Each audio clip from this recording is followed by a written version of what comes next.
Most people invest money randomly, but millionaires don't. You see, millionaires don't just buy stocks, they structure their money precisely. There's a simple 3-layer system that most wealthy people use, and if you understand this system, you pay less tax, your money compounds faster, and you make less mistakes. See, most investors ask, what stock should I invest in? Whereas wealthy people ask, where should I put my money? What account should I use to invest? Now you can invest in the exact same stock in different investment accounts, and you can have a drastically different outcome when it comes to the amount of tax that you pay at the end of each financial year. You can either invest smartly and pay very little tax, if not any, or you can invest blindly and pay a lot of tax. The tax drag can quietly kill any returns and gains that you make in the stock market. Now each layer has a different job, and we have two main goals when it comes to this 3-layered approach. And that is to maximize our tax efficiency and invest correctly according to our time horizon.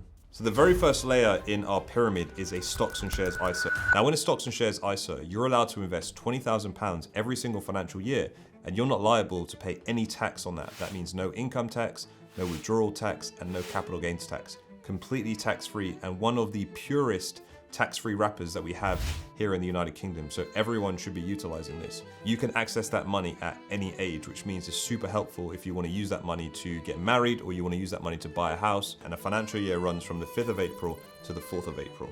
But common mistakes that non-millionaires and people that aren't financially savvy make is the fact that they do not use their stocks and shares ISA.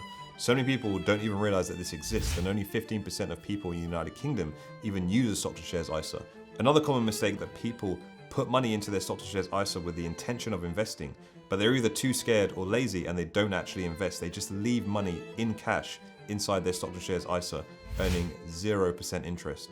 And the final thing I see with a stocks and shares ISA is the fact that people move in and out of it too much. They move in and out of different positions. People get shiny object syndrome, and they never actually leave their money in a position for long enough to actually realize any significant gains. I call this overtrading. What I do instead is that I invest in good positions in good companies, and I leave that money to compound over the long term. I'm not chasing quick wins. I understand that sustainable growth and long-term wealth in the stock market is achieved through holding your money in good assets over a long period of time. Now, once you've maxed out your stocks and shares ISA and you've still got money left over, congratulations, you've probably got too much money. No, seriously, once you've maxed out your stocks and shares ISA, there's really two routes you can go. If you don't need that money until retirement, then you can go down the route of a pension or a SIPP. Now, a workplace pension is something that we all have. If you're a PAYE employee, you pay into a pension and your employer probably contributes. That money goes into pension funds, they grow over time, and when you reach the age of 57, which is the current retirement age, you're then able to withdraw that money and access your pension. You can access a lump sum of 25% of your pension completely tax-free, and then you're taxed on the remainder as the payments come in monthly. If you're an employer and you own a business, you want to be thinking about setting up a SIPP. A SIPP is a self-invested personal pension, and it allows you to invest £60,000 a year or 100% of your profits, whichever is higher. And the cool thing about a SIPP is the fact that you get tax relief on money that you put into a SIPP.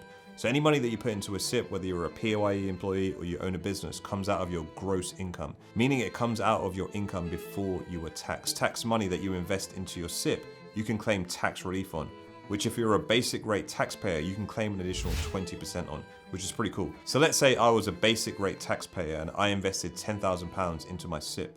Because I'm a basic rate taxpayer, I can claim tax relief at 20%. So the £10,000 I put in is topped up by the government by an additional 20% or £2,000. So I only invest £10,000, but I actually end up with having £12,000 in my account that I can use to invest in the stock market. Now, one of the things that's often overlooked about a pension, either a SIPP or a workplace pension, is the fact that the money is locked up until retirement age. And I see that as a good thing because a lot of people will FOMO in and out of positions. They get shiny object syndrome, they want to overtrade. But having your money locked up in a pension basically means that you can't withdraw that money and you can't access that money until you reach the age of 57. And that promotes long-term growth and compounding, which I'm a massive advocate for. Now, SIPPs are one of the most underused investment accounts in the United Kingdom, and one of my goals is to educate more and more people on how they can use it and how they can use it effectively to increase their wealth so that when they reach retirement age, they're not just reliant on state pension. But I'm seeing a growing trend, especially in younger people, where they are opting out of their pension. They want to have more disposable income now, and they don't want to wait until retirement age to build their nest egg. This for me is very, very worrying. And if you're a young person or if you're anyone and you've opted out of your pension, I strongly suggest that you reconsider your actions and think about opting back in, because it is one of the best things that you can do, in my opinion. Not only because your employer matches your contribution with free money that you're not going to get anywhere else, but also the fact that you can get tax relief on any post-tax money that you put in to your pension. Another common mistake I see from a lot of people is the fact that they do not know what their pension is invested in. People assume that all pensions are equal, and that is simply not true. You need to understand what your pension's invested in, because you need to understand whether or not you're in a good fund or a bad fund. So look at your annual pension statement and decide for yourself whether or not the funds that your pension is invested in are good for you or bad for you. And the final mistake I see with a lot of pensions is the fact that people just simply are not aggressive enough, and they actually end up retiring and not having enough money in their pension to support themselves. And a lot of people are living beyond their means. They're not putting money into their pension. They're not investing aggressively enough inside their pension. Inflation is creeping up every single year, and a lot of pension funds are not matching inflation. They're not beating inflation, but they're not even matching inflation, which means that year on year, people who have pensions are losing out to inflation, meaning that they are getting poorer every single year.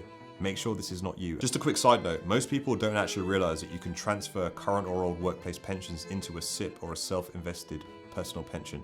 I actually made a video on this which breaks down the exact steps you can take to transfer your old workplace pensions into a SIPP. So check it out. I'll put it up here and I'll put the link in the description as well.